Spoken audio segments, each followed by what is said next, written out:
Good evening. This is the 14th session of Biography of a City, Lawrence, a class taught at the University of Kansas. I'd like to say something to the television audience this evening. Specifically, tonight the class of students who came gave an evaluation of this course, and I know that the TV audience is rather large, and I would appreciate getting a letter from those of you who feel inclined to write about this course, what you've learned, how we might improve it, and when and if we should ever teach it again. If you'd be willing to do that, I appreciate that you write me, Dennis Stomer, at 206 Marvin Hall, University of Kansas, Lawrence, Kansas, 66045. I want to express my appreciation to all of you out there in television land and to all the students here who've had to deal with the television setup the way in which I have. It's not always been that easy, but it's been an interesting experience.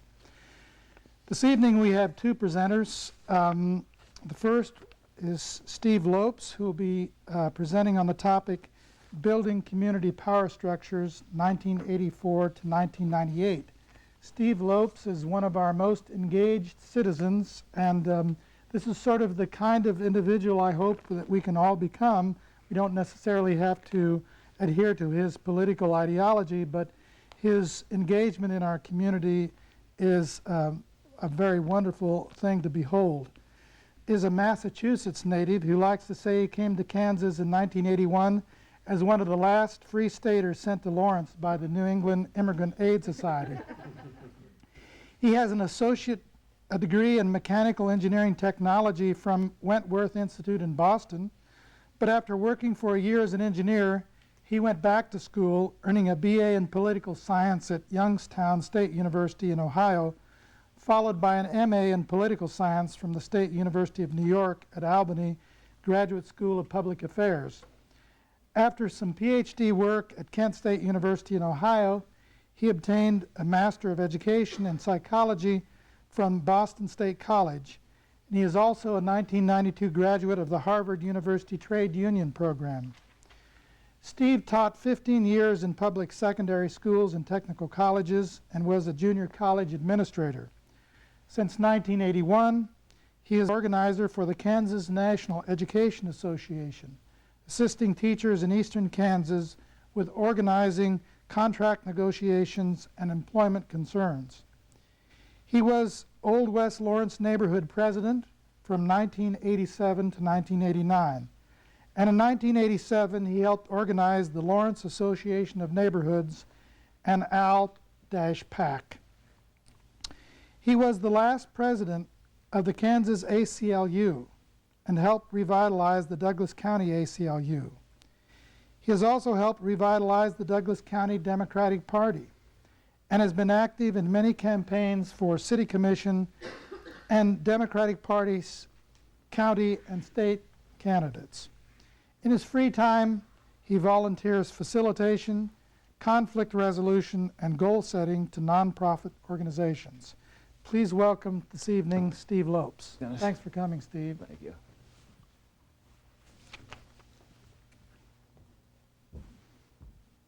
I'd like to meet this guy. He sounds pretty interesting. Better in the resume than in person. Let me give you a little background. First of all, I'm really honored to be here. I've been following Biography of a City and have learned quite a bit about my adopted home. My wife and I recently put an addition on our house, and we call that our retirement home. We're going to stay here. We really love Lawrence. It's the perfect community, and that kind of motivates me and some of my friends to try to maintain the perfectness. Unfortunately, a lot of what I'm going to say tonight is on the downside of the perfectness of Lawrence. But let me give you a background of how I first got involved. I moved to Old West Lawrence in 1981. My wife has had a house there since the mid-'70s. And she was the vice president, and we were working on getting the traffic calmed in our neighborhood. Traffic calming is a new concept. And we were the first neighborhood to lobby the city against staff standards to get a 20-mile-per-hour speed limit in Old West Lawrence and additional stop signs. And so I had this little taste of activism, and I said, I'll run for Old West Lawrence president. What the heck? I mean, a couple of potlucks a year, an alley cleanup, it's no big deal. So in 1986, I ran for president, and all hell broke loose. I will give you an overview in a minute about some of the things that happened that made those 2 years very interesting and led to more involvement in the community. But let me first give you my spin on the issues in Lawrence. Having lived in several cities on the East Coast, lived in Ohio, upstate New York, it's pretty clear that in spite of this being a college town and having a university as its major employer, is not the business of politics in Lawrence. The business of politics centers around growth and the direction the city is going. And I'm looking forward to Professor Loomis's presentation, because it'll be much more thoughtful and less subjective than my thoughts. But it's growth, preservation, growth, traffic, growth, etc. And so we'll be talking a lot tonight about the Lawrence that was, the Lawrence that is, and the Lawrence that it's becoming. Let me give you a summary of city commission elections from the mid-'80s, 1985 to now. Give you the name of some of the characters, some of the players, and some of the issues that came up at the various times. Then we'll go back and we'll focus in on some of the hot issues. 85 to 87, the city commission was Sandy Prager, who is now Senator Prager, Mike Amix, who went on to become a county commissioner as well, David Longhurst, Ernie Angino, who's a professor up here at the university, and Howard Hill, who was with KANU. And what was starting to annoy the citizenry was a talk, which went back to 1980, of malling downtown Lawrence. The debate at that time when I came to this city was, well, if we don't have a mall downtown, we're going to have a cornfield mall. And the game playing back and forth about where we're going to put it really kind of caught people's attention. And when they decided to put it in my backyard, literally, I got a little interested in that issue. The 1987 year was the year the Old West Lawrence Political Action Committee, the OWLPAC that Professor Doma referred to earlier, was organized and impacted the election to unelect Mr. Longhurst, Mr. Angino, and Mr. Hill, the heavily favored incumbents, and elected Bob Shum, restaurateur, local restaurateur, Mike Rundle, KU at the time, Dennis Constance, who was and I think still is a housing manager here at KU. And a lot of issues came up during their 2 years as a city commission. The mall issue, the demolition permit ordinance, the Historic Resources Commission was started, and of course the mall in downtown was a hot issue at the time.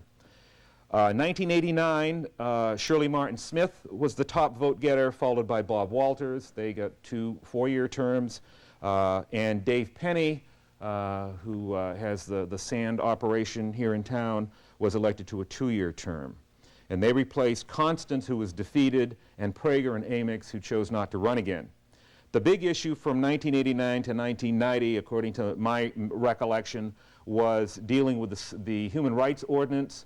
There was a citizens' rights in Lawrence. The acronym was CHURL, tried to get a human rights ordinance preventing discrimination based on sexual orientation. It failed. The Historic Resources Task Force was forming a Historic Resources Ordinance to protect historic properties, and those were the main issues in that 2-year term. 91 to 93, John Nalbandian from the KU Political Science Department, Public Administration Department, Bob Schulte, local developer. Bob Shum was reelected, and they replaced Rundle, who chose not to run, and Penny, who was defeated. Downtown and the municipal golf course were the hot issues, and the Historic Resources Commission proposal, the ordinance, came before the City Commission when John Nalbandian was mayor. 1993, Joe Anderson was the top vote getter, followed by Bob Moody, 2 neighborhood activists, and Doug Compton, a local developer. They replaced Bob Shum, who was defeated by 51 votes Compton defeated him by 51 votes in the general election, and Martin Smith and Walters chose not to run again. In both of these elections, Doug Compton, who will come up as one of the key actors in this scenario, spent huge amounts of money. He outspent Shum several times over. Both of his elections, the one he won and the one he lost the following year, he spent large sums of his own money to get elected. In 1995, by the way, I've got a newspaper clipping here that really I found when I was digging through here that I thought was really interesting. 1993, this is from the Journal World, Fieldhouse turnout edges past 2%. That's Allen Fieldhouse. That's the campus center. And it says a great deal about the interest in voting that you folks show toward city commission elections. It's not on your radar screen, and I really don't think in 1997 or 1999 it's going to be any more important. So the turnout, and in fact I think they finally closed the field house as a polling place because it was just too expensive to keep it open. 1995 we had John Nalbandian, Bonnie Augustine, and Al Levine replacing Compton and Schulte. Nalbandian was reelected, Augustine was new. Levine pulled a very interesting coup.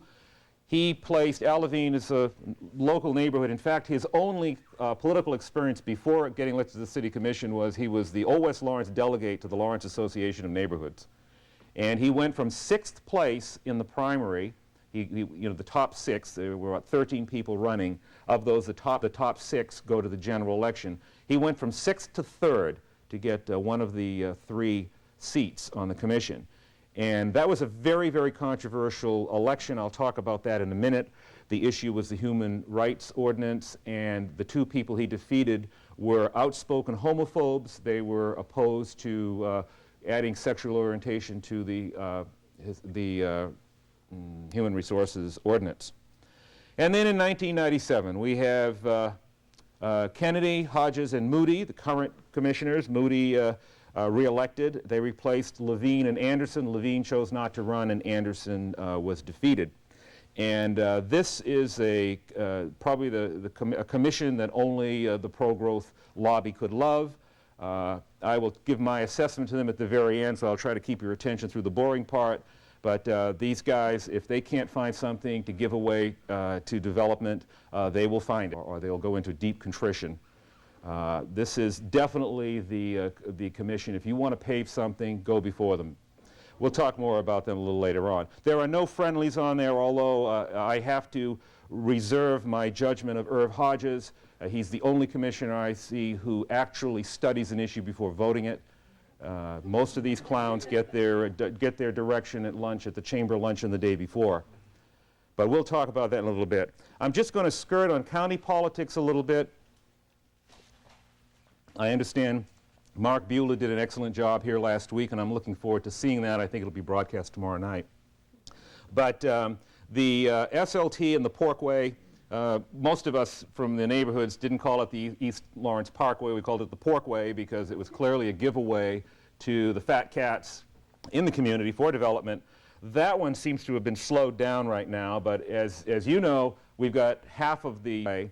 And my only interesting story about the traffic way, I was peripherally involved in working with environmentalists and other folks who were opposed to it. My spin, of course, is the whole argument was it was going to relieve the traffic on 23rd Street, and the traffic on 23rd Street is just as bad now, if not worse, than it's ever been.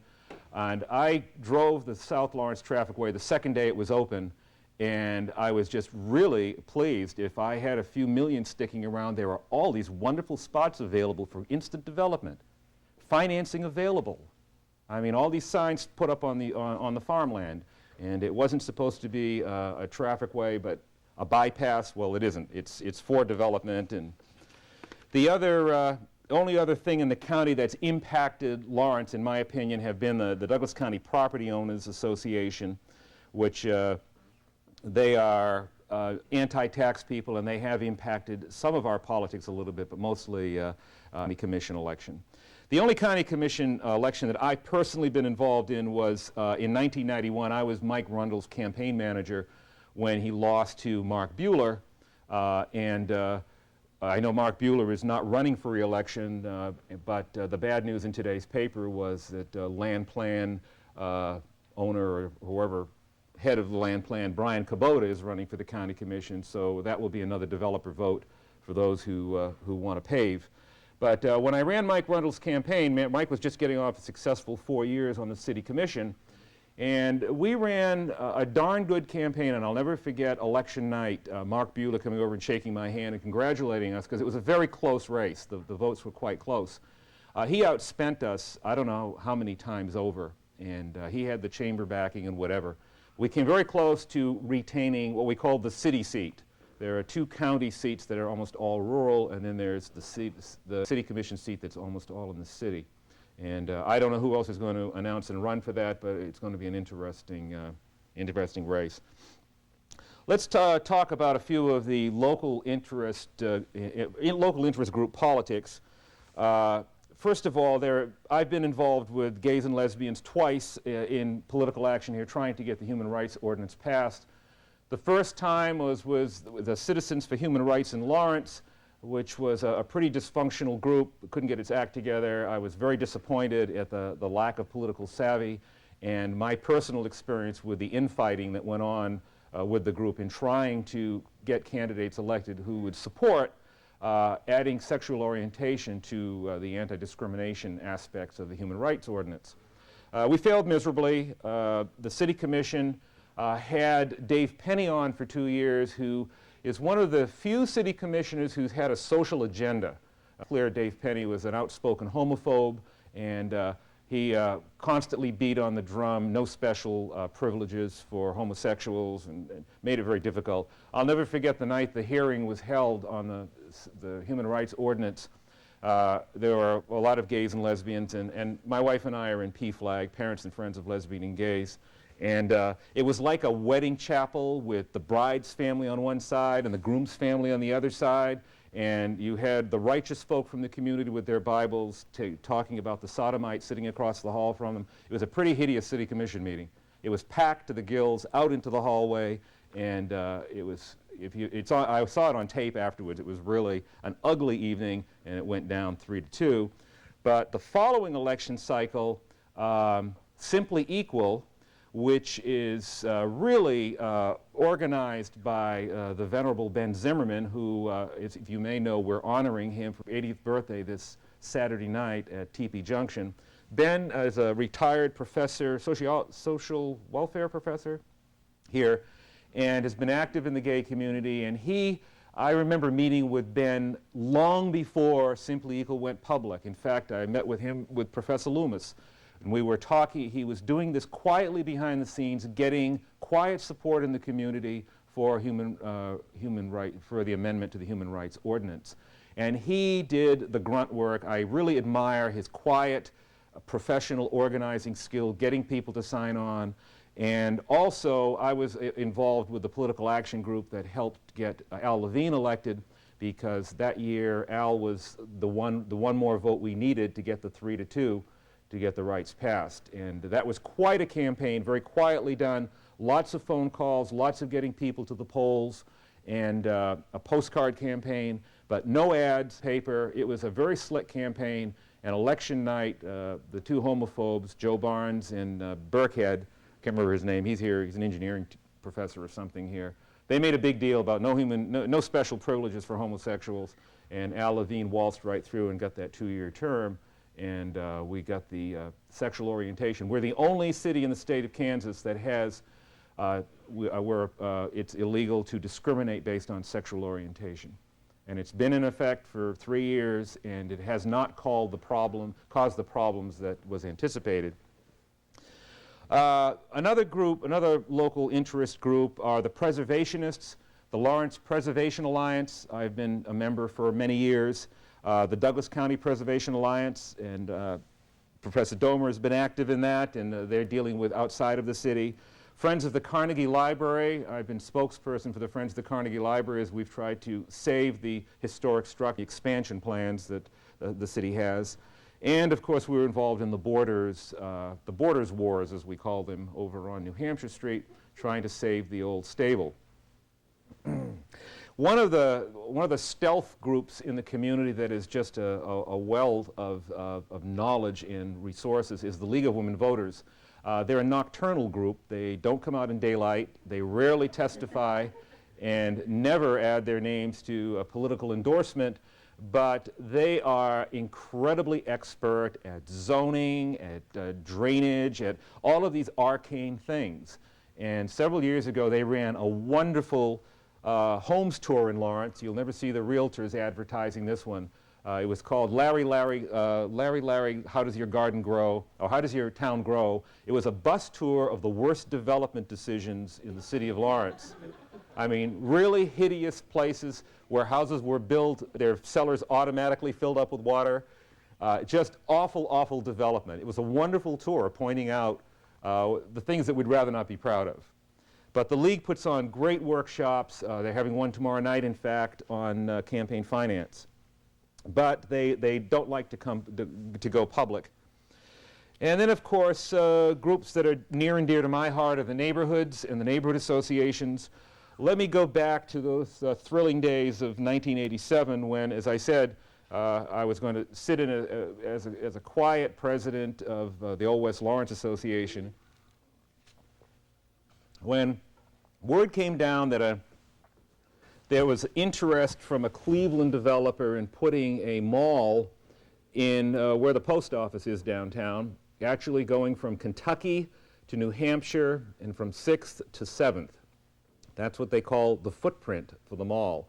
And back in those days, there was a lot of discussion about suburbanizing Lawrence, having edge city or having a suburban development outside a suburban commercial on the edge of town rather than downtown. Everybody loves downtown. One of the things about Lawrence is everyone who comes to downtown loves it. It's historic, it's got neat shops, it's got great beer at the Free State, only at the Free State. It's my favorite place, that's a plug. But it's a wonderful downtown everyone wants to save it, and the big fear in the early 80s and mid-80s was that a big suburban mall would plunk out on Wakarusa, or as it eventually turned out, South Iowa, and would draw from downtown, and downtown would get boarded up and become, haven for drug addicts and hoodlums and stuff. So this proposal came before the City Commission to get rid of the old post office. In fact, it would have gotten rid of the Free State Brewery. I think it would have saved the Opera House. Massachusetts Street would have been closed, and the mall footprint would have gone all the way over to the KU building where the old post office is. Well, this kind of got the community's ire up. It certainly got my attention because looking out my back door across the alley, across the park, I would see the back of either a parking garage or one of the 3 department stores. So this started being discussed in the fall of 1986. And we, as a neighborhood association, were getting a little nervous about this. One of our neighbors, Phil Mencken, who lives on Indiana Street in Old West Lawrence, decided to put an ad in the paper and call a meeting at the Lawrence Public Library for people who are interested in preventing the mall from coming. Just a small ad in the paper. They didn't have a name at the time, but they eventually became the Citizens for a Better Downtown. This was February 3rd, 1987. He put a little ad in and I went to that meeting, but before that meeting, the previous Sunday, several other Old West Lawrence residents, at my suggestion, I think it was my suggestion, it might have been someone else's, but it was Professor Loomis and his wife and Phil Mencken and John Jennings and I met at John's home February 1st, 1987, and decided we were going to create the first ever neighborhood political action committee. Now, you've heard of PACs. They're in the news all the time. There are PACs that impact Washington. They're terrible, terrible things. Don't ever start a PAC. But they do help you get what you want. So we decided we were going to get people together and put put our coins in a pocket. And if you want to, in the control booth, if you'll show that button over there, this is the logo that we came up with. Lawrence Neighborhoods Owl Pack, a very special interest. And I have to tell you where we got that slogan, calling ourselves special interest. That was the result of one of many hideously hostile editorials from Dolph Simons of the Lawrence Journal-World. The business interests aren't special interests about those neighbors getting together for self-interest. This button here, the second button, shows, go up to the one with the no mall. Yeah, that's it. This one is another button that was going around at the time. Was a picture of a mall with the international no sign on it. But we were organizing around stopping the mall. And my theory from the ALPAC point of view was these nice folks are going to pass the petition around, that's fine, but it's going to take 3 votes on that city commission to stop it. That's the real politic. So we met on February 1st to form ALPAC, and we decided we were going to crash the Citizens for Better Downtown party, and we did. I talked to Phil ahead of time and asked if we could speak at the meeting. He said fine. So we went over to the city library, and I don't know what the capacity of the auditorium was, but we could barely get in. It was the surprise of our lives that there were so many people interested in fighting this mall. So we divided into 2 prongs of the same thing. The Citizens for Better Downtown, we're going to circulate petitions asking to prevent the City Commission from approving the mall. And people were coming out of the woodwork to ask to pass petitions around. I made an announcement saying that we're starting ALPAC, and for voting rights in ALPAC, we'd like a $25 donation that's going to go towards supporting candidates and providing information flyers and ads in the newspaper. So we got, I don't know how many people, we collected about $4,000, I think was the final. I was going through my notes to try to figure out about how much money ALPAC collected. And the goal was to get 3 people elected who were going to stop them all. Well, Citizens for Better Downtown, in 2 weeks, actually they were blessed. This is February 3rd they met. On February 14th, with 2 very fine weathered weekends, setting up their petitions downtown, they delivered 4,004 signatures to the county clerk, twice as many as they needed to get this before the City Commission. Well, the City Commission, in their wisdom, decided, well, how can we best screw the public for coming up with this idea? And they were really ingenious. They divided the question into 3 incomprehensible questions.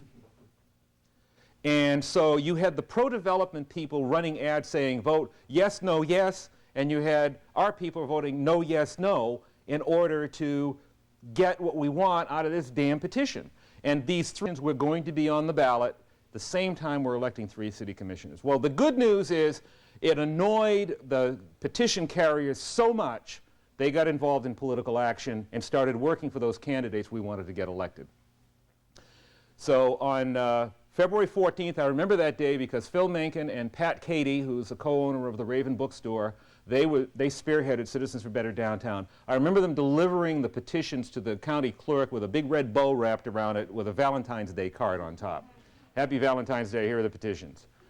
But I'm glad the City Commission did what they did. It was a wonderful move. This is a political opportunity for ALPAC because all those petition carriers came running to us and say, they just said, up yours, we're not going to put your question on the ballot.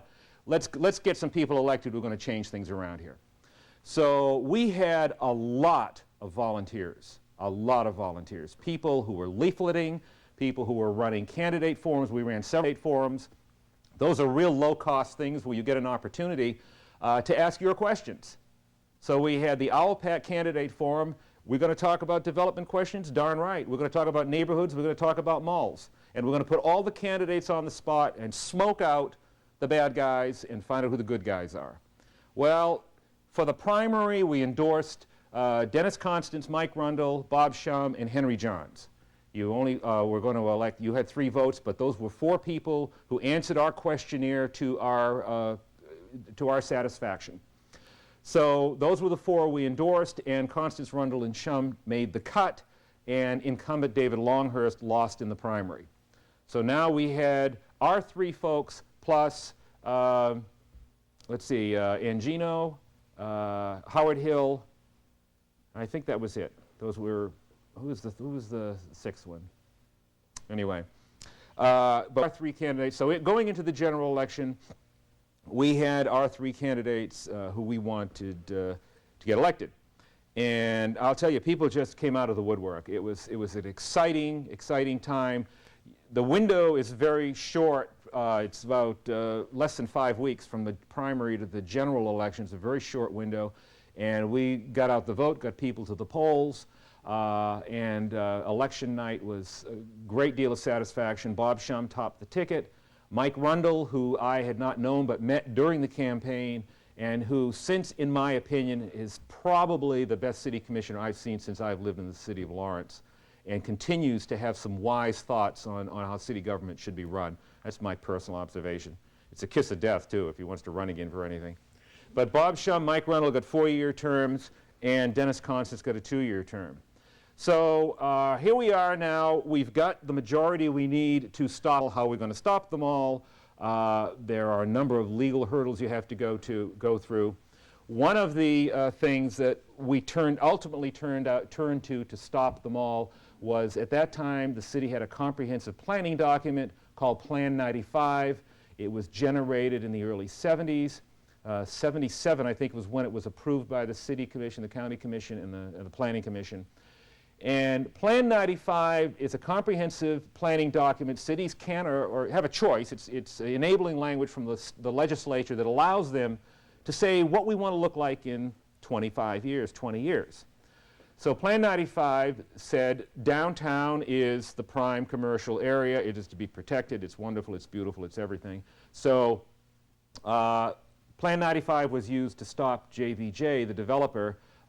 Jacobs, Visconti Jacobs, I think is the name. It's out of Cleveland, and ended up using that to stop them. They did sue the city, and the city won. If you want to show that button that's on the screen right now, this is one of the buttons we use because the way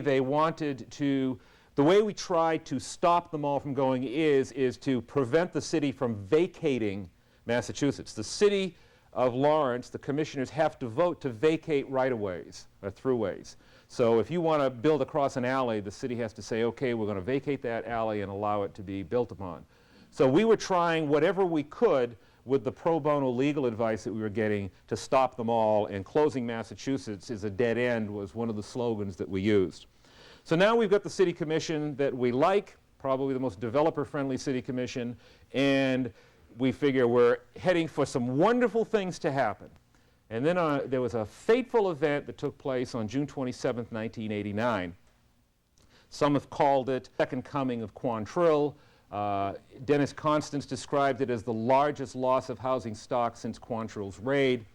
That's the infamous Douglas County Bank takings of 9 homes in my neighborhood in the 800 block between Kentucky and Tennessee.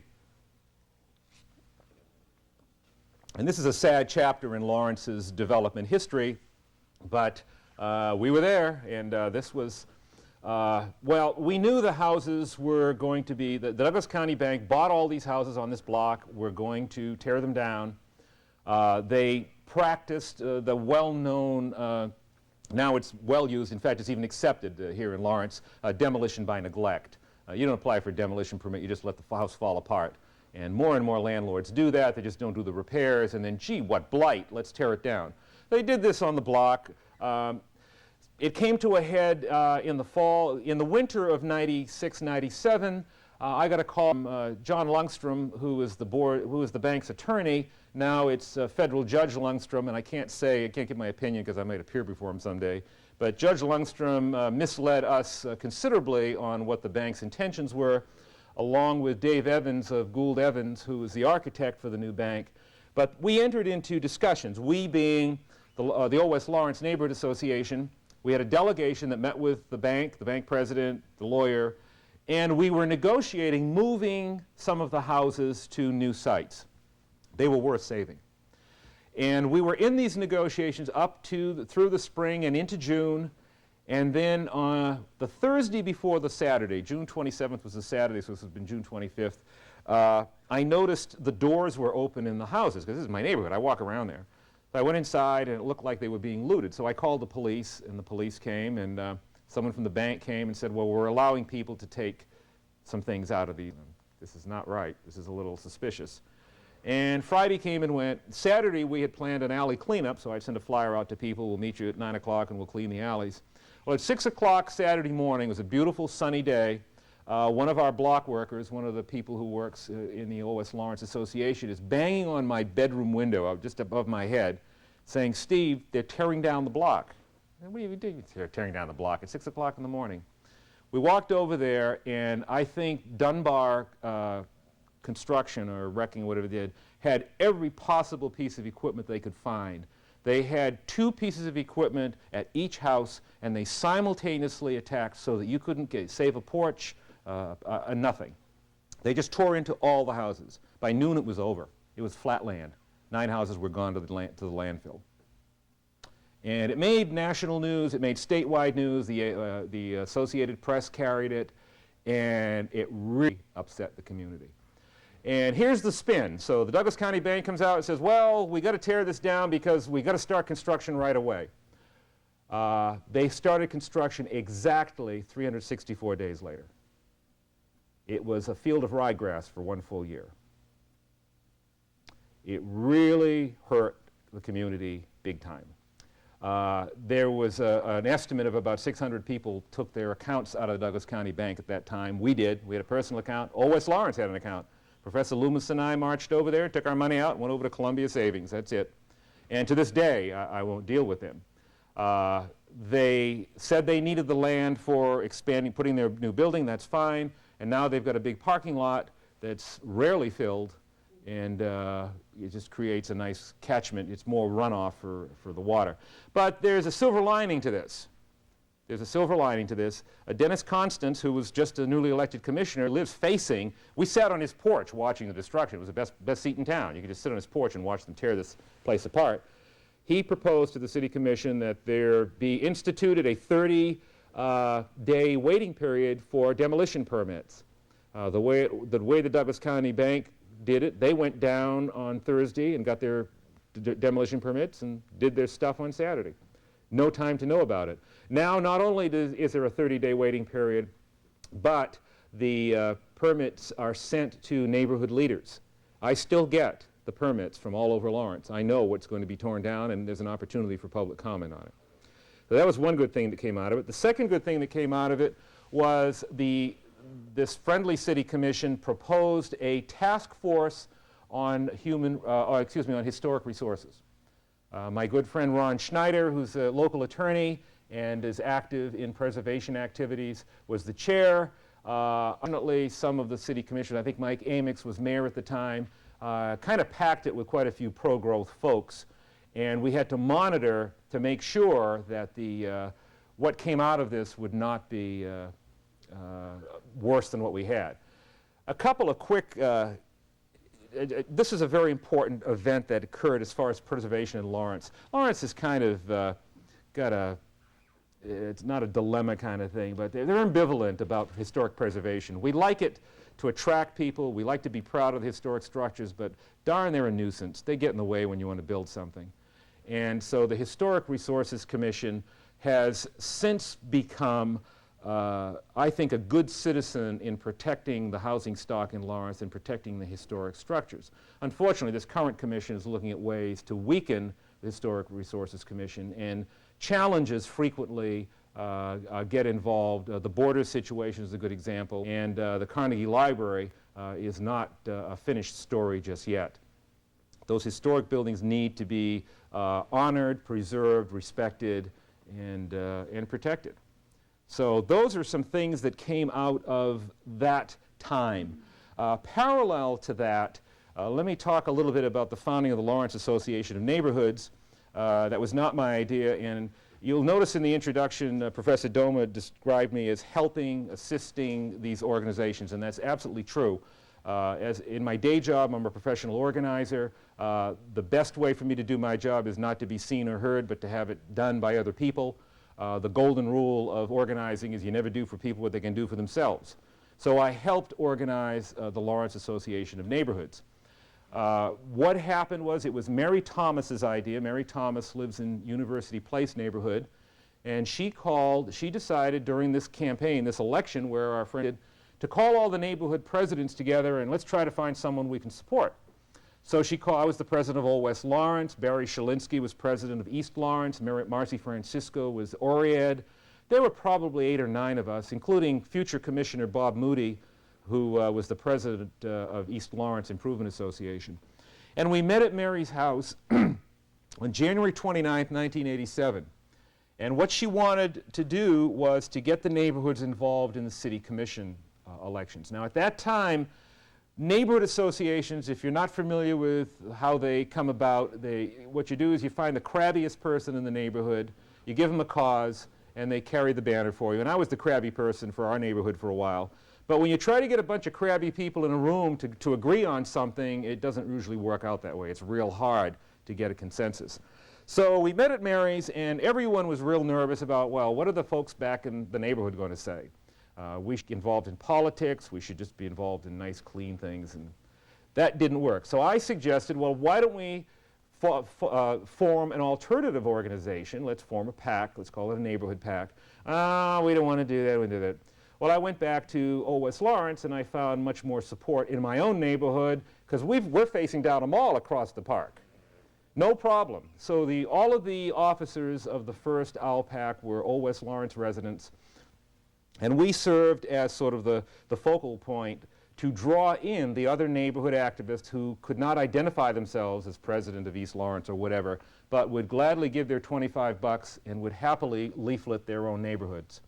So we formed OWL PAC to deal with the elections, and LAN, I didn't want to pass on the opportunity to still organize the neighborhood associations. Why don't we meet on a regular basis and share common concerns? It was not called the Lawrence Association of Neighborhoods at the time. It was just, we called it the Neighborhood Coalition. There had been an attempt a couple of years earlier called the Lawrence Inter-Neighborhood Link, L-I-N-K, Lawrence Inter-Neighborhood Link. I guess I only saw minutes from 2 meetings. I don't know what happened. I don't know anything about it. It did not take. But we met for a year informally, about once a month, mostly arguing with each other.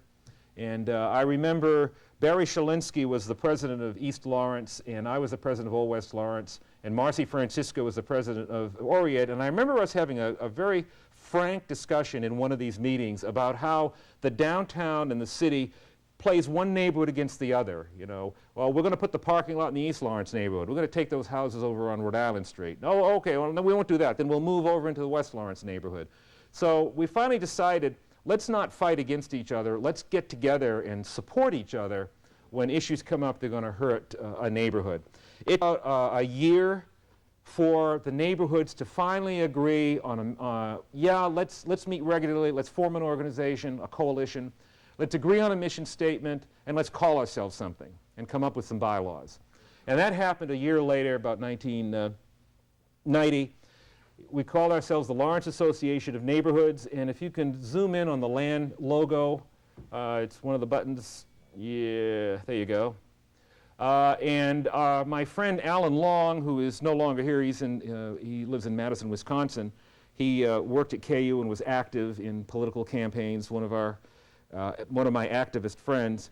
He designed this logo, which we thought was pretty clever at the time. Lawrence Association of Neighborhoods, 1987 was when we were founded. And we started meeting on a regular basis. I was the first president, and I served again a few years ago. Since then, LAN has transformed itself from just a place for neighborhoods to get together and argue into something of an establishment force in Lawrence. I'm still involved. I still edit the newsletter, but it's in good hands with the leaders that are in there now. We're up to either 19 or 20 neighborhood associations, about half of which we helped organize. One of our roles is if you want to start an organization in your neighborhood, give us a call. We'll come out and give you a hand with it. And LAN has served more as a lobbying outfit rather than overtly political. Although it's been a regular thing on the election cycle, LAN will co-sponsor candidate forums, usually with the League of Women Voters or another group, both in the primary and the general election. We still do that kind of political action, which is, just asking the questions about neighborhoods and keeping those issues before. We also form retreats, and we got extensively involved in one of the biggest issues of the last 7 or 8 years, which was rewriting Plan 95 into a new document called Horizon 2020. And I want to segue right into that, because that was an interesting experience where I got to know Professor Domer quite well. We served on the Land Use Committee of Horizon 2020, along with 4 or 5 other activists in a sea of developers and lawyers and bankers and so forth. As I said, Plan 95 was supposed to run out, and yeah, that's, if you can see that, zoom back up a little bit. That is the announcement from the newspaper of Horizon 2020, big, slick spread. We want broad community involvement. Down across the bottom of the page is the flow chart. Started talking about this in 1990. It was around 1991 when we were starting to get involved in the meetings. The big kickoff was August 13th at Lawrence High School, August 13th, 1992. This was quite a trip, and Professor Domer and I were there. It was touchy-feely city, I tell you. Everybody was going to feel real good when they got through there. It was a visioning experience of what you hope to see Lawrence look like in 2020. And we were all there playing our games, being in small groups, coming out with support and so forth. And a strange thing started coming across to Professor Domer and Bev Worcester. I think Don spoke to you, and Joyce Wolf from the Audubon Society, and several other people who are preservation, environmental oriented, is that this Horizon 2020 thing is going to be kind of railroaded in one direction, and we ain't going to have a whole lot of control over this. Well, it dragged on for a long, long time, longer than I'm going to talk to you tonight. We served on the land use subcommittee. It was very contentious, but it was rather revealing for us to see. The only time there was controversy was when a bigger developer and a littler developer had a turf battle or something like that. But it was a done deal. Lawrence was going to be broadly developed, and we are rapidly on our way, much faster than I thought, to becoming a pit stop between Johnson County and Topeka. And you don't have, if you want the Johnson County experience, you just go out to Wakarusa and Clinton, and you can get it right there. Go to the sports page, and you don't even have to drive up K10. So that's where we were with Horizon 2020, which, as I said, was a learning experience for us. But growth is here to stay, and I'm sure Loomis will talk about that, as Mark Buehler did last week. Well, I want to wrap up with some things about the current City Commission. As I had said earlier, this is the most developer-friendly City Commission that I've ever seen, and I will reserve my judgment of Irv Hodges. As I said, I think he's looking at issues and educating himself before he votes. But I know most of these commissioners, and watching this commission in action is the most excruciating experience.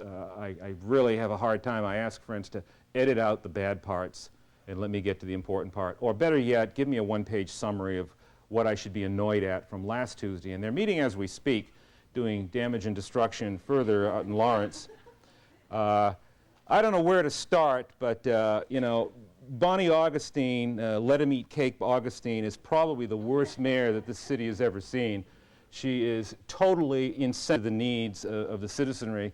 Recently, I watched as a bunch of citizens came up complaining about expanding a road that was going to lead to a development. And, you know, after person, citizen after citizen came up and complained, she unsolicited asked the developer in the audience, Todd, is this going to slow down your development? Yeah, 5-0, give him what he wants. This kind of stuff, it's very difficult to go before the commission. I haven't testified before this commission, and I don't think I ever will. I don't know if I can handle it. I'd probably lose it. I've testified before other commissions in the past, having the honor of being gavelled down by then Mayor Nalbandian when I complained about the Historic Resources Commission's report. But this commission is just, one of the problems in Lawrence politics that is beyond me, that really upsets me, is we're tolerant to a fault. The fact that Bonnie Augustine is owned by Wint Winter, biggest developers, attorney for development in the city, and there's no outrage, I can't understand that. We're just too tolerant of this kind of activity.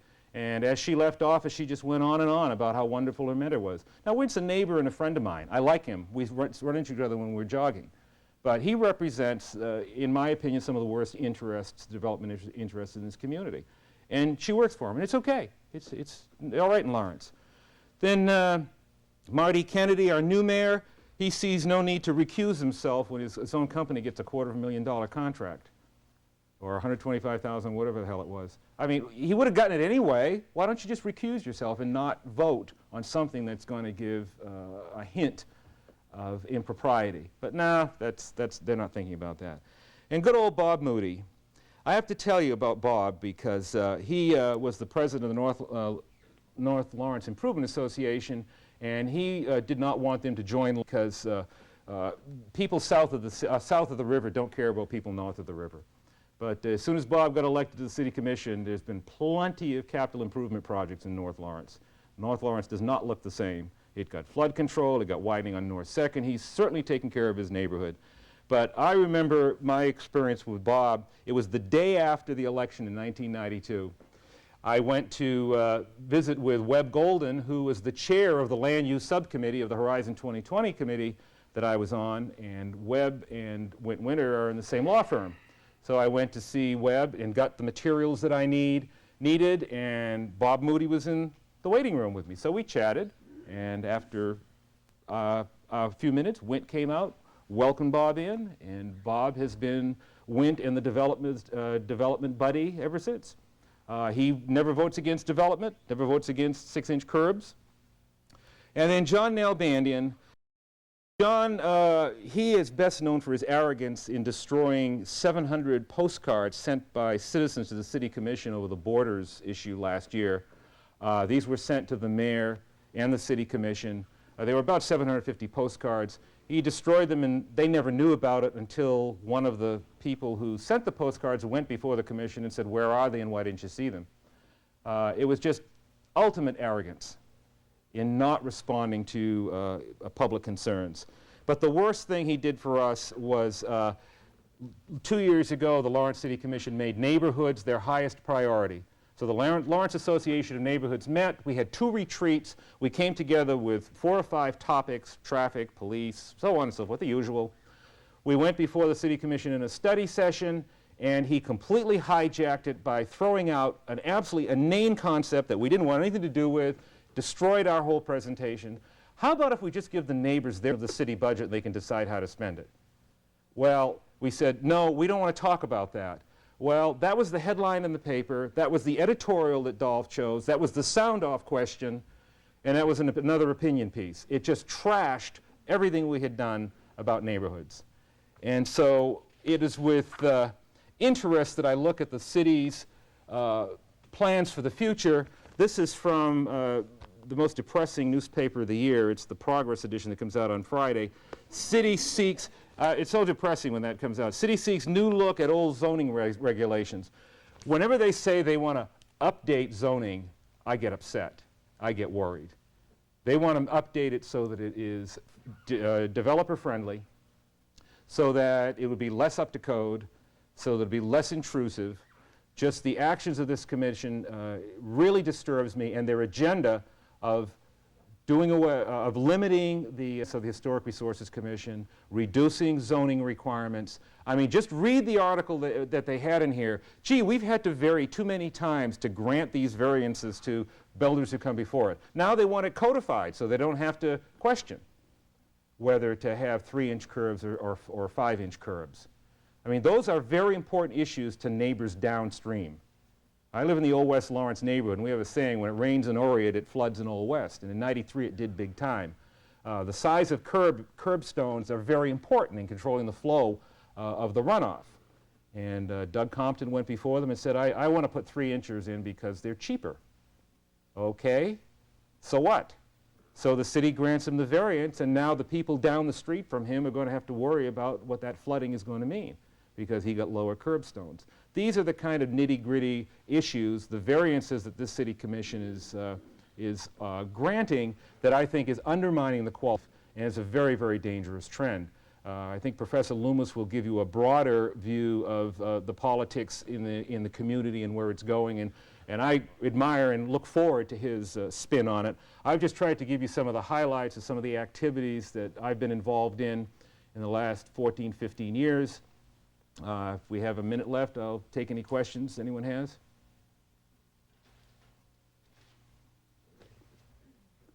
Go ahead. What the ages of the buildings that were lost between 8th and 9th in Tennessee and Kentucky Okay, we had one slide of one that was over 100 years old. It was the Simmons House on Kentucky Street, 1890, no, not 1897. It was just under 100 years old. So it would have been 87, 89. There were some good old houses there. None on the register. Okay, I'm fairly new to Lawrence. There's the logo of the house, and there are the dates of the house on the screen. 1880 to 1897, so it was 107 years old. Excuse me. Go ahead. What's the cycle of election? Is it every 2 years? Every 2 years, So we're we kind elect of 3. Stuck or okay? There's an overlap. Okay. Where every 2 years, we elect 3. The 2 top vote getters get 4-year terms, and the third one gets a 2-year term. And so it cycles that way through. So the last election was Last year. So we're kind of stuck now. We're in the middle, correct. Okay. Next April will be another election cycle. Okay. If I can just give you one little comment, if I've got a minute, on the last election. The last city commission election was very frustrating. No one got fired up about it because everyone was distracted by the school board election. I haven't talked about school board elections, but everyone was involved with the school closings and the region, and I think it was just a distraction. There were no neighborhood-type activist candidates running, and the slate just whipped right on in. I mean, those people were pretty well decided, pretty well handpicked, and certainly well financed. The Chamber and their crew really financed real well. In addition to OWLPAC back in those days, the Chamber of Commerce came up with a PAC of their own. That's the only year they've admitted they have a PAC. But they have the most powerful PAC in the city, for sure. And it's not just in dollar contributions to candidates, it's also in kind. If I'm a real estate office and I got a bank of 20 telephones, that's worth a lot of money for a candidate. And I know, because I use real estate offices to do phone banking. But this in-kind stuff that they can give is nice. We had one cartoon up here that I didn't show during that election. The Angino and Hill and Longhurst signs were all in vacant lots.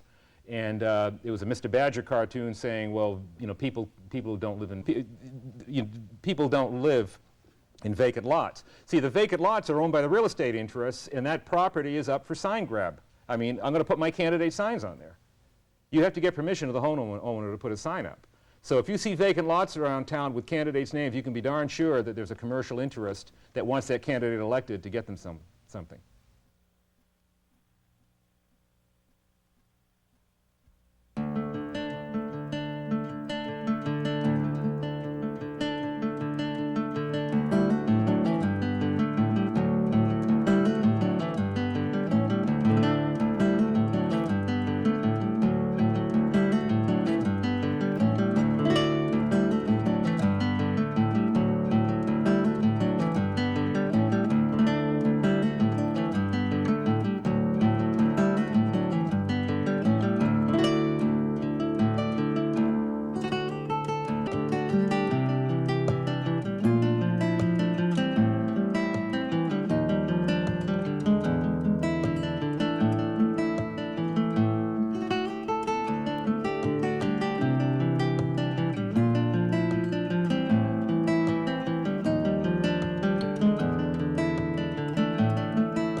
Our second speaker this evening is Burdett Loomis, who will be speaking on the topic, Lawrence Politics, Many Voices, Whose Tune?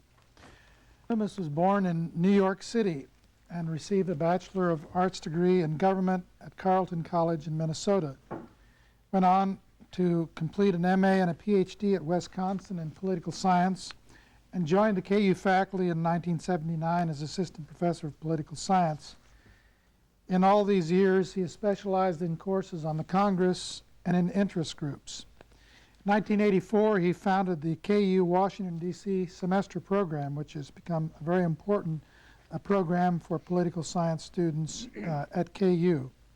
He's written a number of books, including The New American Politician, 1988, Time, Politics, and Policy, 1994, and a forthcoming book entitled The Sound of Money.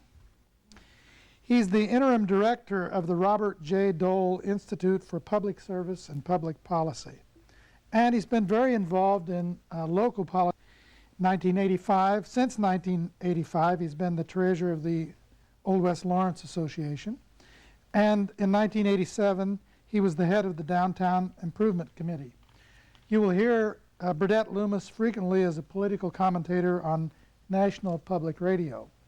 Welcome, Burdett. Thank you very much for coming. Thanks, Dennis. Nice to be here.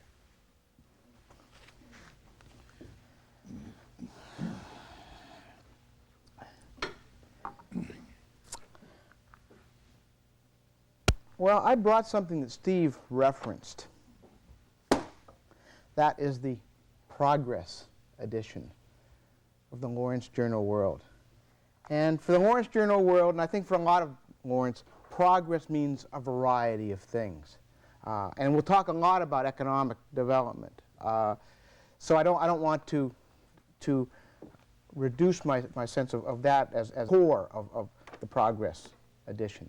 But there's a lot else. There's literature, there's music, there's the arts, architecture, historic preservation. A whole bunch of things go into this notion of progress.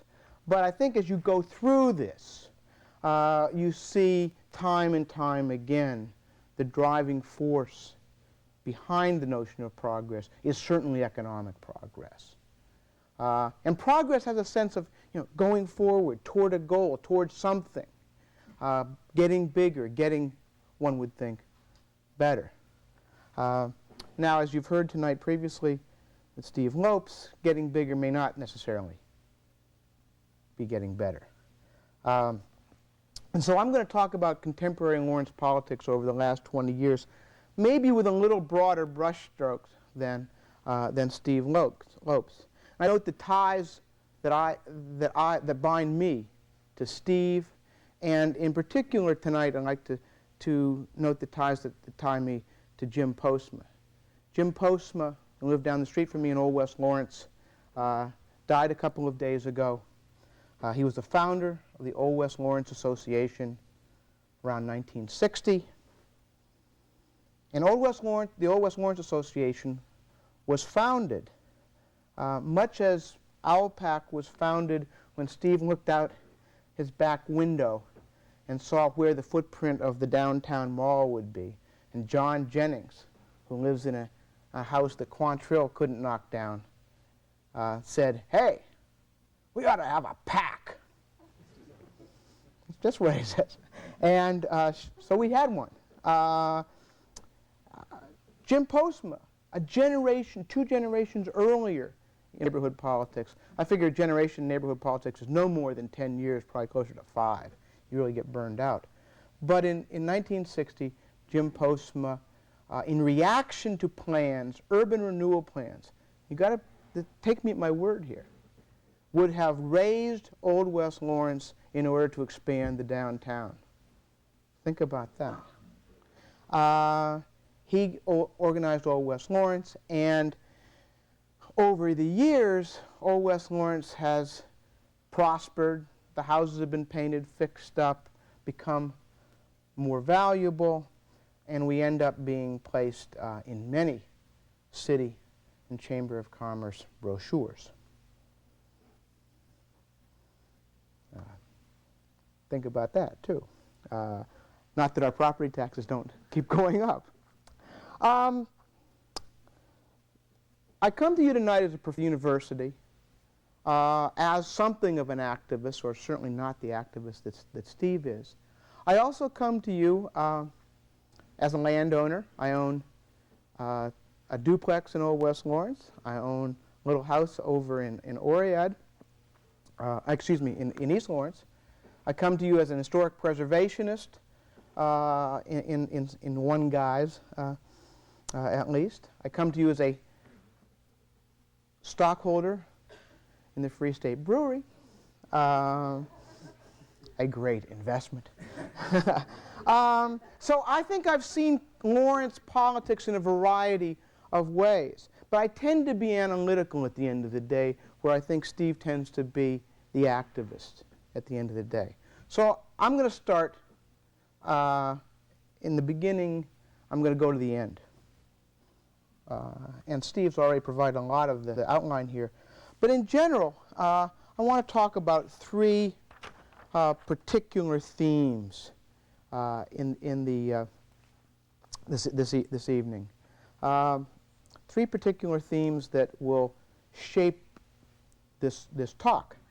The first is, in the end, the forces of economics, the economy, and geography win.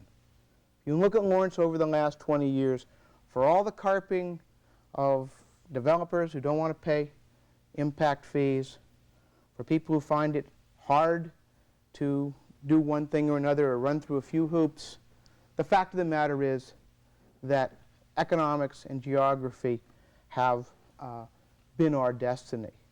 And I think you can't underestimate geography.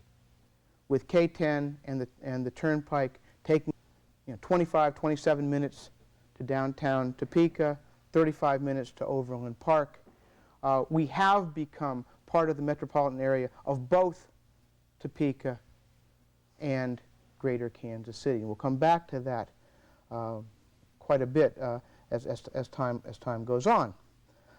So if you look at Lawrence over the last 20 years, you see incredible growth to the west. And again, we'll come back to that. The second general trend here is, or general theme, is that pluralism exists. There are a lot of voices in Lawrence. No question about it. In a really wonderful, if somewhat technical book, Paul Shoemaker talks about small d democracy in Lawrence. He did a long-time study of Lawrence. And we are a small d democratic city. If you have a voice, it can be heard. It may not be listened to, but it can be heard. So pluralism exists. There's a lot of groups, occasional successes by some of the most improbable groups. Simply Equal would be one good example, but not just Simply Equal. And secondly, in this theme, process counts. Process counts a lot. People want to be more or less procedurally right. You may have a mayor gaveling down a Steve Lopes or the lawyer for Columbia Healthcare, but for the most part, you get to talk. Now, it may be that your talk really is listened to in the process. The process can slow things down. Sometimes, as we'll see with the South Lawrence Traffic Way, it stops things. Other times, it's just a process, the demolition process. Slows things down. Does it change things? Some maybe. But at the end of the day, go back to theme one. The forces of the economy, the forces of geography win. Theme three, political leadership broadly defined. Not just the leadership in the city commission. In fact, sometimes that's the least important leadership, the very least. But political leadership broadly defined does matter, but only to modify and shape the outcomes dictated by themes 1 and themes 2. So there's the possibility of political leadership. You'll occasionally have someone who grab a rein, grab an issue, move someplace with it. There's certainly the possibility of participation, of activism. Process is, we're concerned with process. But again, at the end of the day, and I'm not usually a Marxist, or don't seem in a Marxist vein, and I'm certainly not generally an economic determinist. Rather, I focus on political institutions like the Congress. But the fact of the matter is, if you look at Lawrence over the last 20 years, if you don't think that the destiny of geography and broad economic forces haven't won, I don't know what you've been watching over the last 20 years. So, those are the broad general themes. There are some modest sub-themes here that we can look at. And I am totally technologically incompetent, so you'll have to bear with me. 4 sub-themes, Lawrence politics. And I'm not going to talk about these at any great length, but they'll come back, weave through, I think, the rest of my talk. First of all, this is a nonpartisan.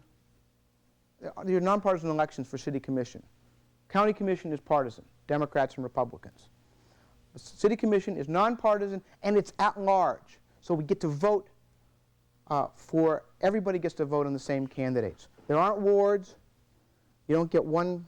No member of the commission represents just one pure geographic area. Rather, you end up representing the entire city, for better or for worse. Now, Steve talked in terms of the chamber. I'll talk in terms of the chamber. I'll talk in terms of neighborhoods.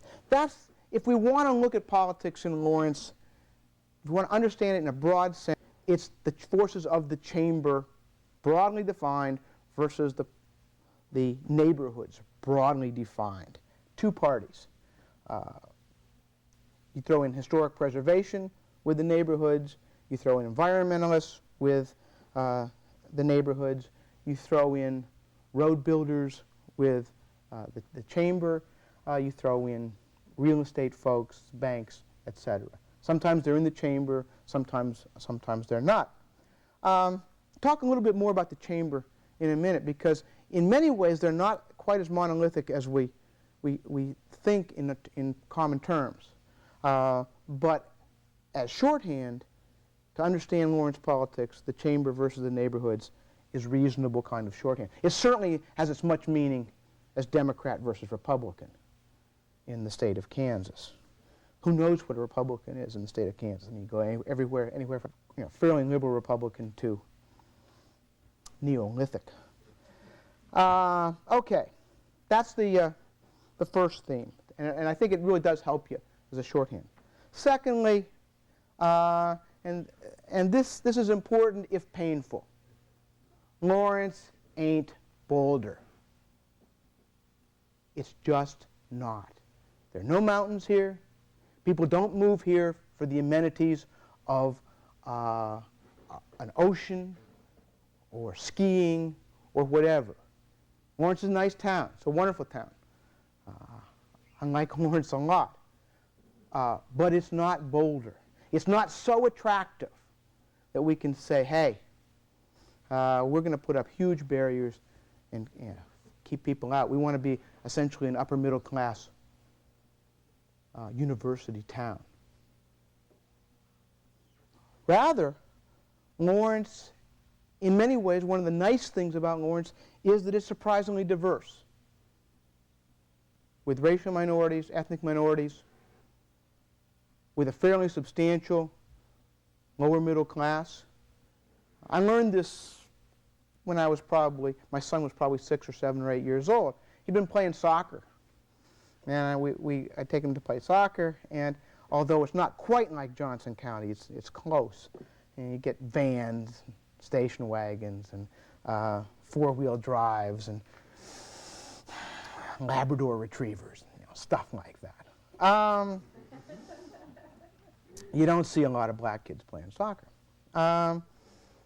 And parents are rabid, but they're rabid middle class and upper middle class parents, which are kind of frightening in their own way. But it's a lot like the soccer in Boulder or in Johnson County or wherever. Switch to DeKalb baseball, Douglas County Baseball Association.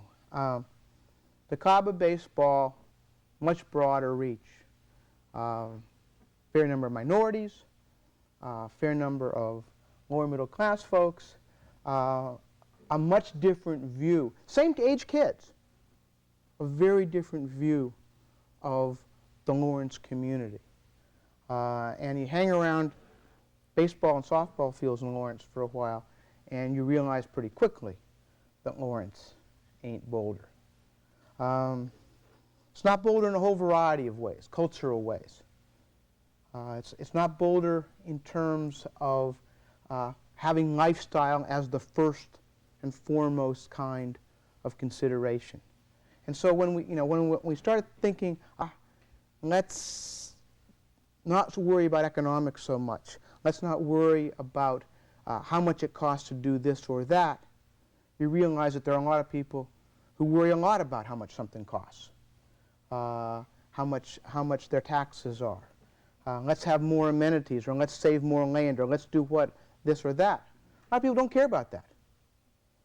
They care about how high their taxes are. They care maybe about schools, but perhaps not. So we can come back to talk about Lawrence ain't Boulder, but if you don't understand that, you really don't understand anything about Lawrence politics. The Lawrence Journal World, as I describe it here, and probably my favorite turn of phrase for the evening, the world's lightest 800-pound gorilla.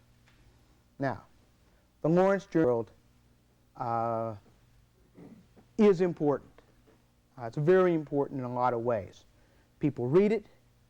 People read it for local news, for better or for worse. Not sure how much they read it for national news. They read it, believe me, for opinion, even if they don't agree with that opinion.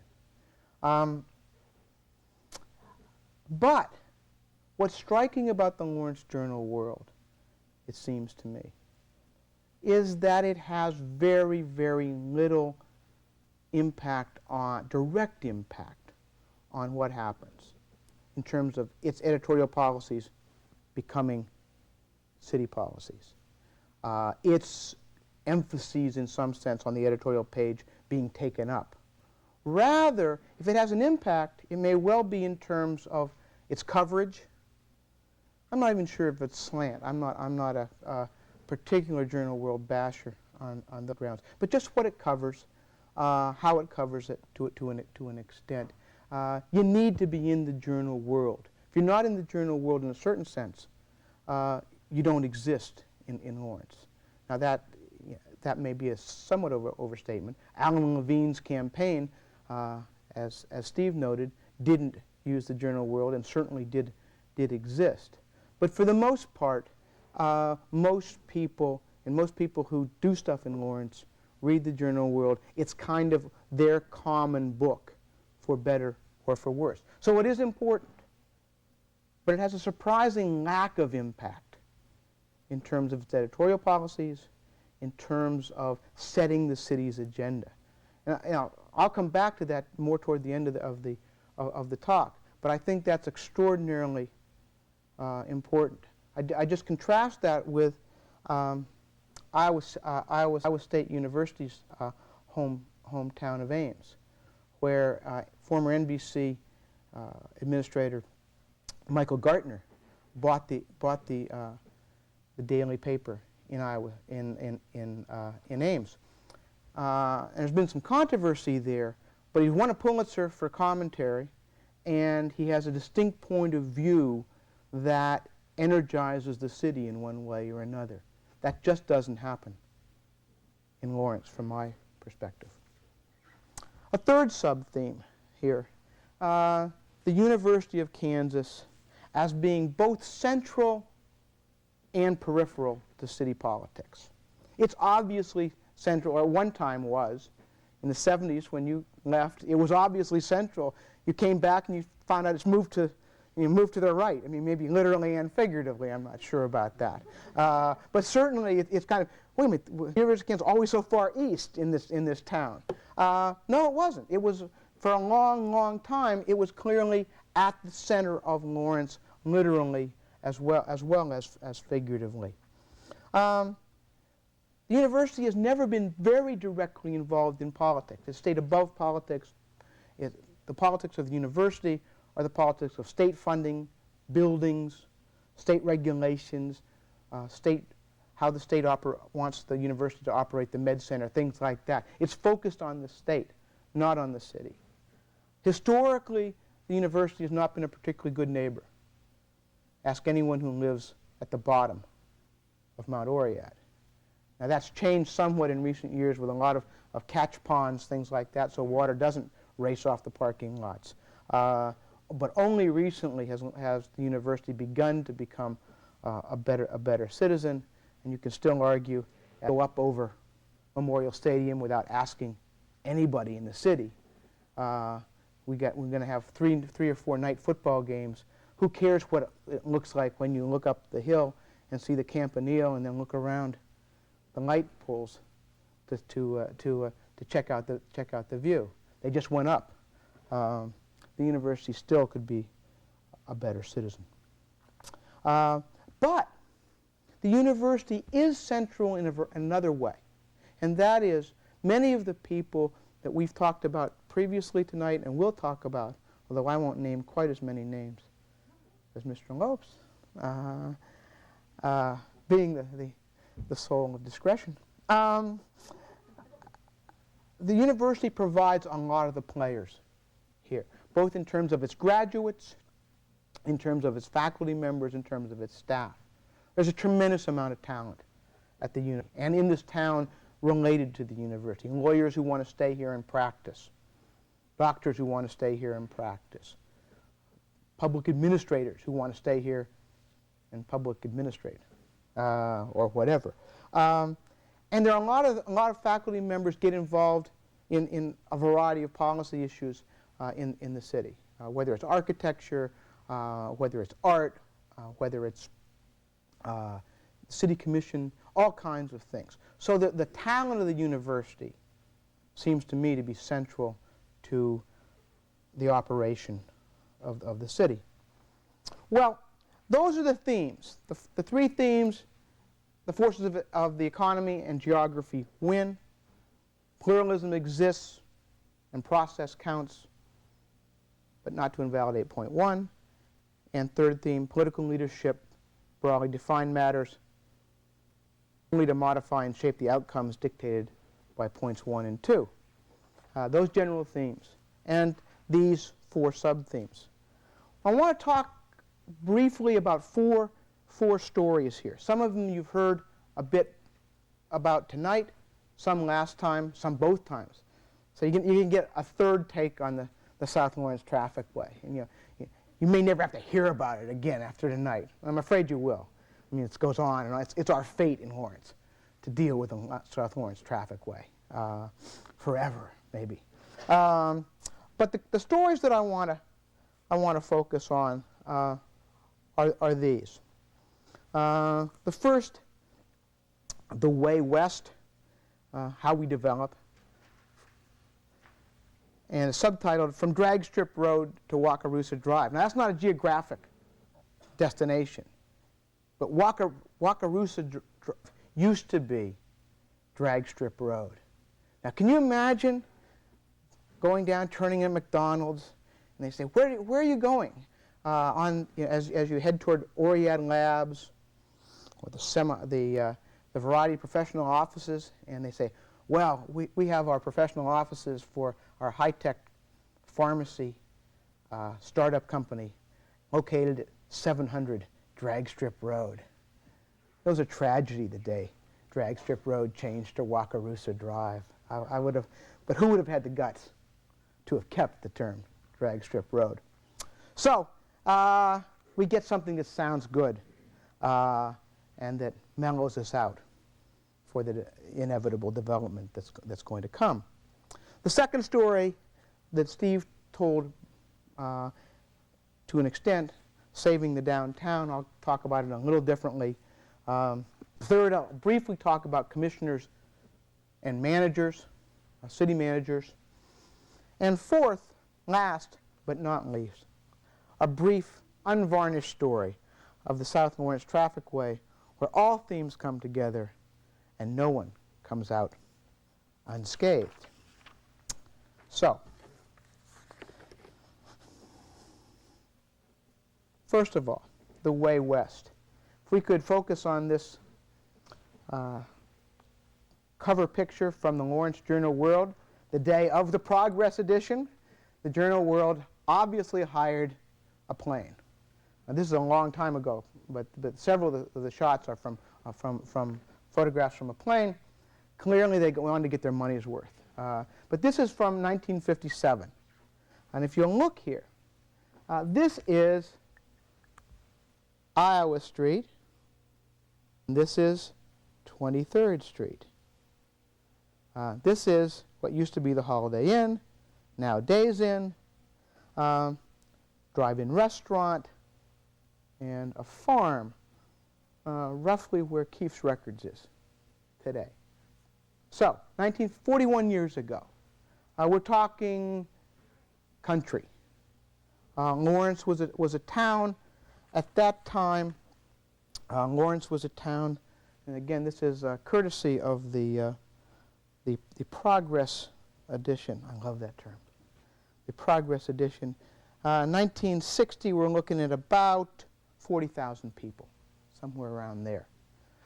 We're looking at the town that I think, as someone who lives in Old West Lawrence, of sort of the inner Lawrence, the small Lawrence. And consider if you have 40,000 people, a substantial number of those are students. It's really a very, very small town at that time. I think what you've got to realize that until fairly recently, Lawrence really was a pretty small town, because a lot of the folks who were here, who are counted in the census, are students. It strikes me that there are 3 generations right now of unless you're really old, and then maybe there's another western boundary, but most of the people who operate in Lawrence today are those who grew up with 3 different western boundaries. The first western boundary was Iowa Street. That was out there into the 1960s even. And think of Iowa Street. I mean, Iowa Street's right in the middle of the town now. It's certainly not, you don't think of it as a western boundary. The second boundary, when I came in 1979, the western boundary was Castle. I'm 20 years here and I still can't pronounce the damn name. Castle was the western boundary. And a few things passed it, but for the most part, Castle was a western boundary. Now, for another generation, Wakarusa is the western boundary, and soon it will be the traffic way as you drive around. That's the new western boundary until you get to Lake Clinton. So the western boundary keeps changing. The eastern boundary stays precisely the same. East Lawrence, it's there. North Lawrence, virtually no change. South, you get some change.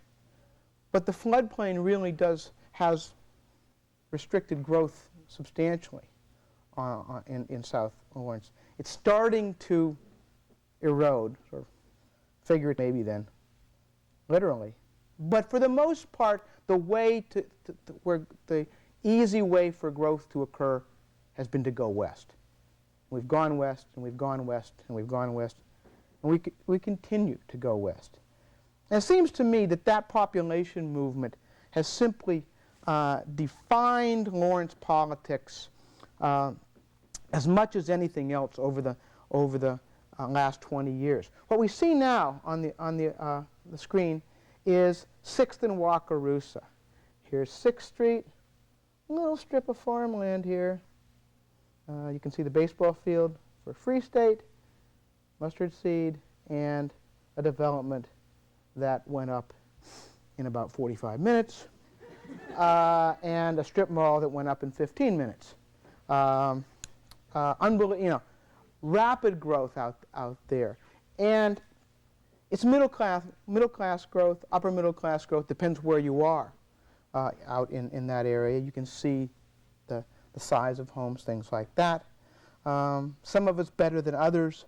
But for the most part, it's essentially Johnson County suburban. And if you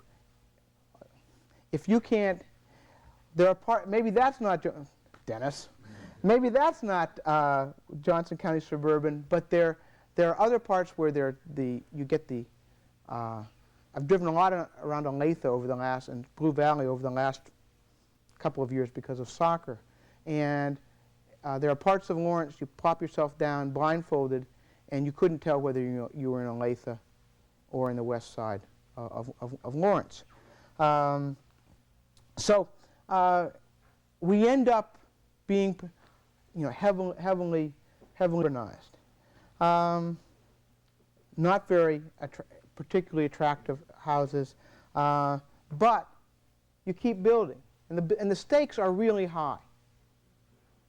They're high stakes for builders, for bankers, for real estate folks.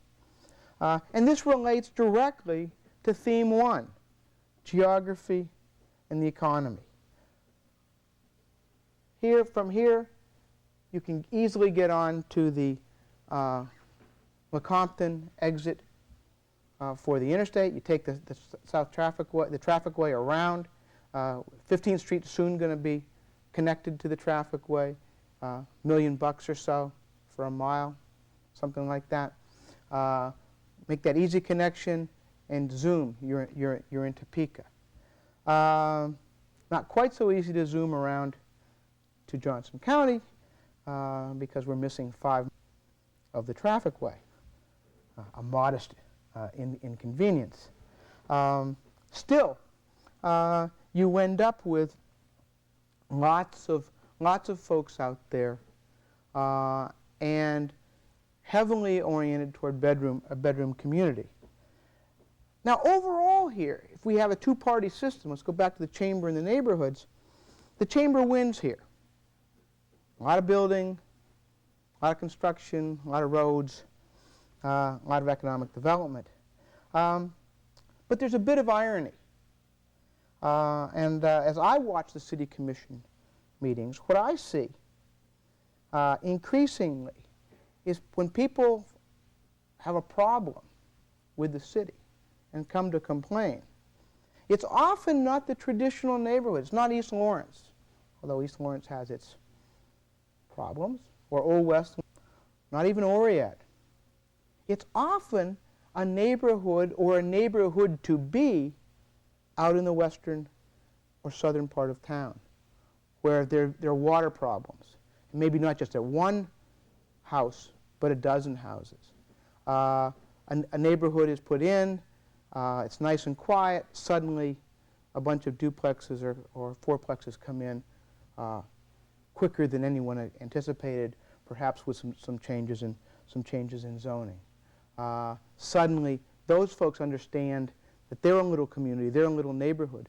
So at the end of the day, my sense is that the fertile field for recruitment of new groups and new elements to the Lawrence Association of Neighborhoods is not in the old areas of town, which are already pretty well organized, but in a variety of new areas. And I'd say that school issues make that go easier, although I'm probably going to stay away from school politics simply because they're at least as vicious as other politics. They're obviously related to all the development politics, but enough is enough. If Lawrence becomes more and more of a bedroom community, we get a different kind of Lawrence. It's a different kind of place. I'm not sure we can really know what goes on with the people who commute, whether it's to Ottawa or more likely to Topeka, Kansas City.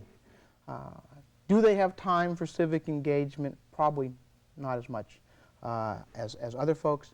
Do they have time for school politics? Yeah, as they would in Olathe or Blue Valley or Overland Park. Schools are important, kids are important. Having a neighborhood school is important, obviously.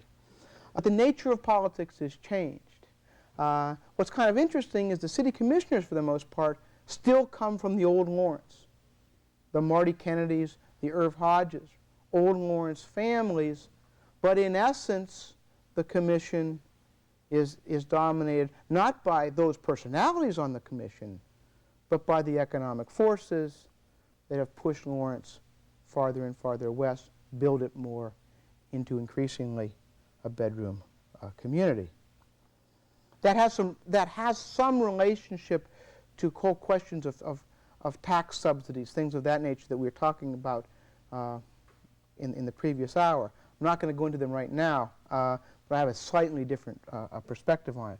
I would say that the property taxes of a large house with a family with 2 or 3 kids doesn't pay the services that the community provides for it. So there's a real economic problem in becoming a bedroom community. So that's the first story, the way west. The second story is saving the downtown. One of the great things about Lawrence is that we never had that cornfield mall. The Macy's, the Penny's, the Mr. Jeans, the Orange Julius, now the Gap and whatever. And my sense here is you really can stop a bad idea, even if you can't change the economic context. Eventually, we get a lot of development on South Iowa. So we get a big Target, we get a Kmart, we get a Walmart, but we didn't get that big, ugly mall in the cornfield, nor did we get it, as Steve pointed out, did we get it downtown. The cornfield mall was a bad idea. Most of the downtown malls were even worse. And the one that raised our ire in 1987 was just unbelievably bad. And Steve passed over this in the first hour, but this is a mall in 1987 that would have blocked off Massachusetts Street. You'd come over the bridge, think about this, you come over the bridge and there would be a huge box. You have to turn one way or another. That's what was going to happen. Thus, completely destroying one of the nicest downtowns of all time. To save the village, we had to destroy it. Now, saving the downtown was reasonably complex, but there's one series of decisions in which the economic forces of growth were defeated both in the city commission and within the electorate. The developers did differ substantially here. There were a series of proposals.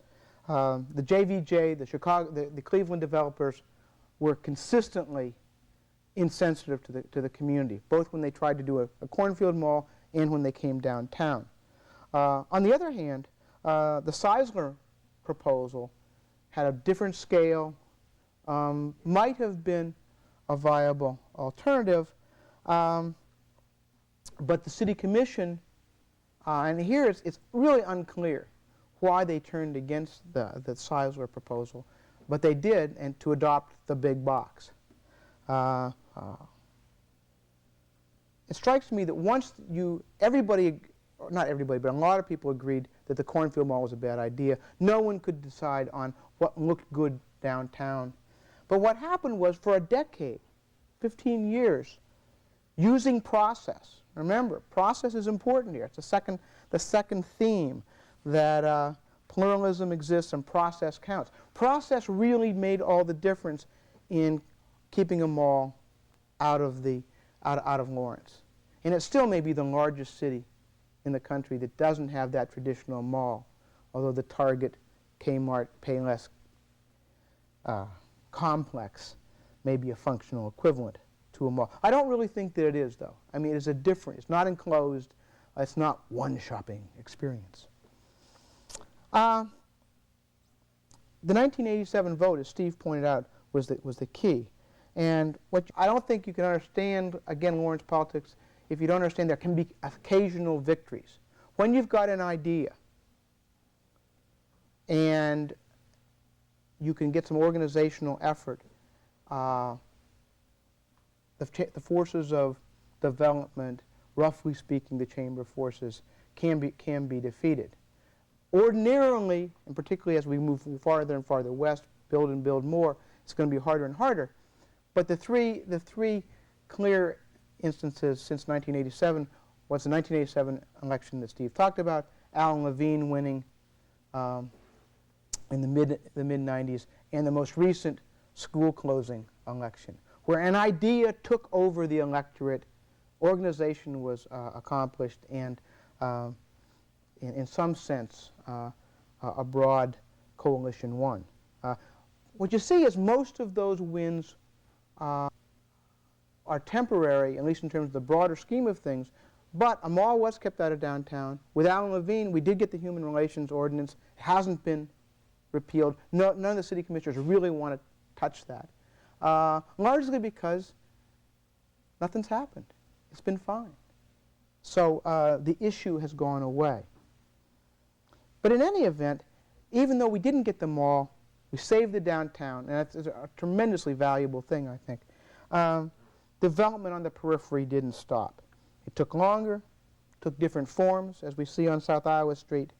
But one signature of Lawrence, the downtown, owes its existence to the neighborhoods and preservation forces. And again, in the middle of chamber brochures, you'll see Lawrence downtown pictured, usually in the fall, in the spring, glistening in light.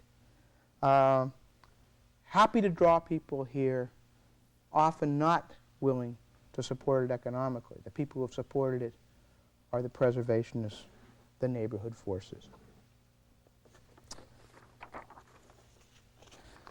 I'm not going to talk at great length about commissioners and managers, my fourth story here. But I think we really need to understand how a town with strong economic forces can be moved or relates to its form of government.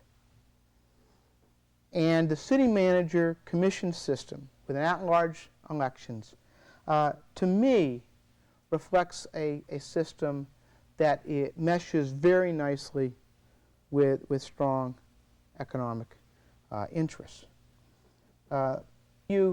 City Managers Program, in many ways, is both the heart and the head of the city manager form of government in this part of the world. Lots of government, lots of officials come from that program.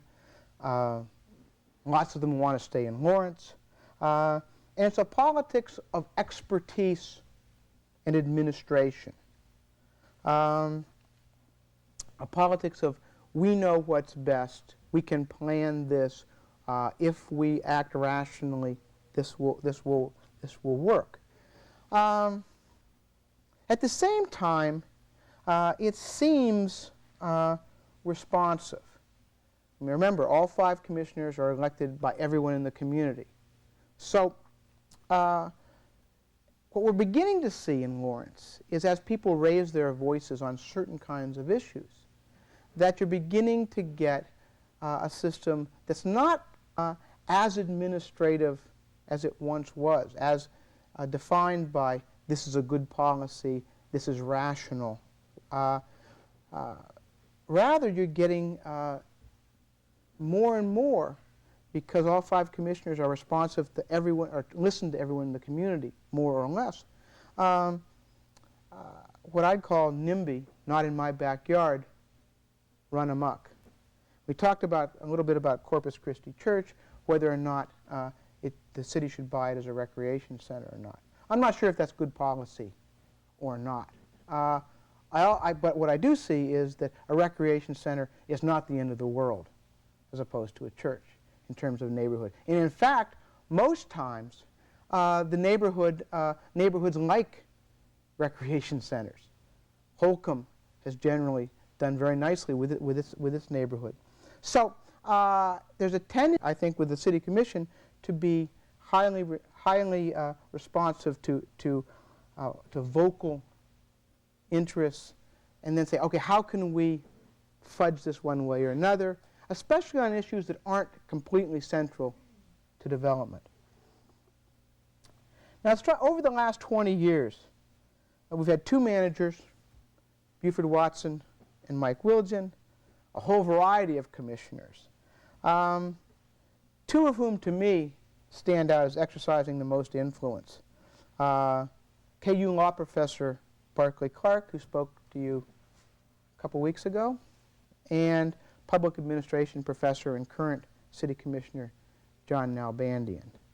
The reason that Barclay and John, to me, were the most influential city commissioners is that for the most part, they thought more or less very much like city managers. And so they could work hand in glove with the city manager, the chief operating officer of the city, and put together their view of how things ought to operate. And both Nalbandian and Clark, at the key times of their service in the City Commission, were very good at building 3-vote majorities. When you think about it, 3 votes isn't very much. You have 5 commissioners. If you can get, you've got your vote, convince 2 other people, and you can do something. Or you can go a long way toward it. So whether it was running paths, whether it was recreation facilities, whether it was a new swimming pool, whether it was a variety of infrastructure projects, Nalbandian and Clark were good at patching those majorities together. Commissioner Nalbandian, I think, at the end of the day, has proven himself a public administrator. For a while, I had hopes for him as an elected official. But as Steve Lopes has noted, he ends up getting impatient with the people.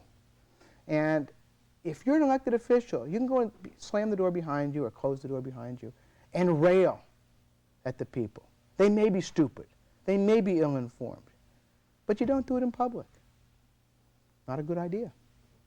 And I think in the end, it betrays that public administration mentality that we really do, professionally, with our expertise, know what's right. And as I sat now 12 years ago in my second-floor office in Old West Lawrence and watched near accident after near traffic accident after near traffic accident and then accident in my uncontrolled corner at 7th and Louisiana, no stop signs, 30 miles an hour, people zooming by. 7th Street is a heavy bar-using street at about 2 in the morning. No stop signs. Extraordinarily dangerous. Traffic engineer said, no problem. We just want to move traffic on these streets. And I said, no, we've got kids. We've got, there are other things that work. Let's slow it down. And politically, Old West Lawrence, as Steve noted, we won. The experts really weren't right that time. We were right. And that's not often an accident, but sometimes it seems that from time to time the City Commission thinks that citizens simply just don't know what they're talking about. Now, in the end, the council manager form of government in Lawrence has allowed economic and geographic forces full reign, mostly full reign. Now, developers argue differently. Say, oh, we've got impact fees. And they raise the cost of housing for everyone. But impact fees have a point. They change the nature of the community. If you're going to have an impact on the community, you should pay for them to a certain extent, maybe even more. Boulder, a lot of other communities would have much higher impact fees, substantially higher. If you want the privilege of living here, pay for it. Well, Lawrence ain't Boulder. At the same time, certain commissioners, if they're good, managers, if they're good, can forge agendas, can direct things. And so, for example, when Mike Wilgen came into office as city manager, one of the things he put on his radar screen right away was fixing the Union Pacific Depot. And I've been involved in that for 10 years. Probably more expensive than it ought to have been, but symbolically for the city, a pretty valuable thing. I'm a horse apiece on the Union Depot, but at the end of the day, I'm glad we saved it. I'm glad we got a big piece of art there. I think in the long run, it's a good thing for North Lawrence and a good thing for the city. But if you have an agenda, you can find some money for it, you can do it. But the black hole of Lawrence politics, and I have 5 minutes to do this. The black hole of Lawrence politics, the South Lawrence Traffic Way, has proved less amenable to solution. Not because there's a lack of 3 votes in the city commission. For most of the time under consideration, the traffic way has had at least 3 votes. Not all the time, but times it's had 3 votes. But that wasn't enough. It's not enough that the county commission, Mark Buehler and one other, is in favor of it, or 2 others, whoever the case may be. Rather, you've got federalism and the separation of powers. The federal government has a role to play here. The executive branch has a role to play here. The U.S. Congress has a role to play here. The judicial branch has a role to play here. National forces have affected decisions on the South Lawrence Traffic Way. And you know a lot about this stuff. But let's see how the South Lawrence Traffic Way and the way it's come up, how it is today, relates to our generalizations. The forces of economics and geography win partway. A real win would have been a traffic way done in about 5 years, which was perfectly possible, probably could have been done, but wasn't. In part, and I think that demonstrates there are some limits to economic development. Half a loaf, but at the end of the day, the delays here come not from local forces, but from national rules. The Environmental Protection Agency, the Bureau of Indian Affairs. These are 2 bureaucracies that no local official wants to deal with. The EPA is bad enough. Compound that with the Bureau of Indian Affairs. Good luck. It's your worst nightmare. What about pluralism and process? Absolutely. Everyone here has used the process. Everyone here has had his voice or her voice heard. And oftentimes, not always, but oftentimes, they've been absolutely shameless in using and abusing the process. At first, we had the notion of a bypass. Traffic was going to swing around, quickly turned into a traffic way with a fair number of stoppages, exits, entrance. So that notion was used pretty cynically. Environmentalists may be the most pure of the bunch, but to an extent, a lot of the environmentalism and obstruction for all the value of wetlands has been for fun and some mental profit. I have seen a northern crayfish frog. It's at the Natural History Museum. It's in a bottle. Chamber of Commerce recruited candidates whose only agenda item, only, Gary Tobin recruited candidates, head of the chamber, early 70s, only agenda item they cared about was building that road. Mark Buehler, last week, said, I campaigned, like me, I'll build the road. The chamber has 1 million issues, and here they were doing one single issue. Here's where we may part company. Haskell. Up to the early 90s, no attention. Then lots of whining, some acting tactically, and to me cynically. More recently, I think Haskell, people there have done a much better job. But at the beginning, I think they acted tactically. So in the end, everyone responds to their constituencies. And a lot of what we've got with the South Lawrence Traffic Way and much of the rest of Lawrence politics is process. Along with the imperial dictates of geography and economic process, then maybe that's all we've got. In the end, maybe we will become Johnson County West, kind of an inevitability. mediated by process. Thank you. Is Good. that? Right, we 30 still have some questions. Oh, I thought you had 30 seconds. Well, it's a long 30 Oh, seconds. it's a long 30 seconds. Yeah, questions on any of this stuff? Any stuff Steve talked about or what I did earlier on? Or did I convince you of everything that I...